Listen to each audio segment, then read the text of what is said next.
Hai, Assalamualaikum. Pagi, aku berada kat Shah Alam. Hari ni aku ada satu job dekat Bangi. Tengok, mari. Okey, dah sampai. You've arrived at your destination. Jalan kerja dulu. Mari.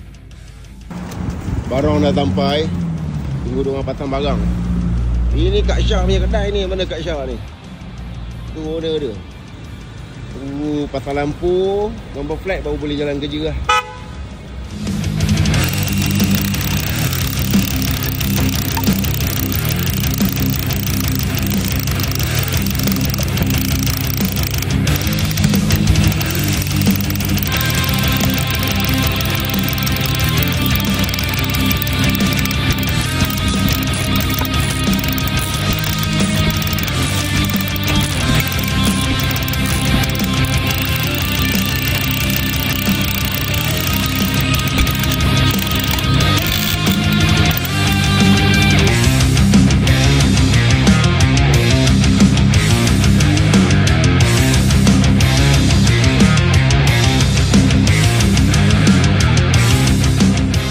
Dekat Seri Kembangan, dekat kedai Rapping pagi.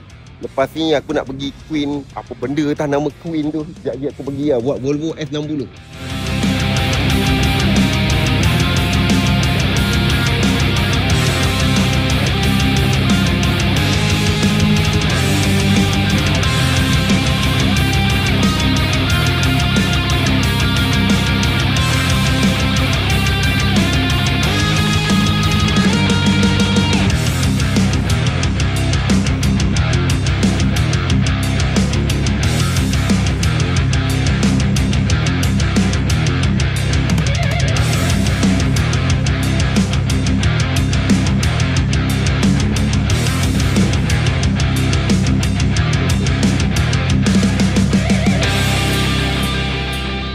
Mana korang tahu, ada setiap kereta dia ada diameter dia berapa tinggi berapa rendah. Dia tak ada suka bang tembak gam ni. Orang tak boleh pasang pun air tak masuk. Tapi dia tinggalkan untuk kerja yang tak cantik lah.